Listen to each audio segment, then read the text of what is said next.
Сәлеметсіз бе? Менің аты жөнім Елтаев Арынғазы. Қазақ тілі. Дәстүрлі тағамды таныстыру.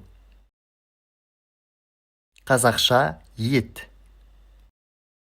Қазақ даласында үйіне келген әр жанды құдайы қонақ деп төрге шығаратын халқымыздың ең қадірлі асы ет.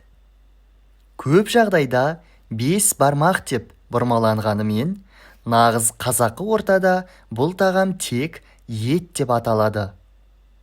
Бұл дәм сан ғасырлық тарих пен дала дипломатиясының тірі шежіресі.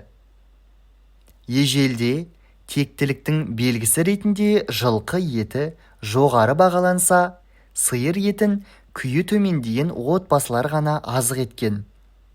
Бастапқыда ет қамырсыз, тек өз сорпасына пісірілсе, бертін келе отырықшы елдермен сауда дамығанда жұқа жайма қамыр қосылды.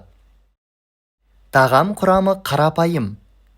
Жаңа сойылған ет, жылқы, қой немесе сиыр, ұн, жұмыртқа, пияз, картоп, тұз бен қара бұрыш. Жас ет салқын суға салынып, баяу отта 2-3 сағат қайнатылады.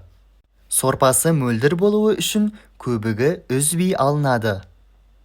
Сорпа қайнап жатқанда ұн, жұмыртқа, тұз бен судан тығыз қамыр иленіп, өте жұқа жайылады да 4 бұрыштап кесіледі. Туралған пиязға майлы ыстық сорпа құйылып, бұрыш себіледі де бәсең отта бұқтырылады. Оған бөлек піскен картоп та қосылады. Ең соңында сорпаға піскен қамыр үлкен табаққа түсіріліп, үстіне мүшеленген ет қойылады да бетіне буы бұрқыраған ыстық тұздық құйылады. Қазақша ет ағайынның басын қосып сыйластықты арттыратын ұлттық кодымыздың бас символы. Рахмет.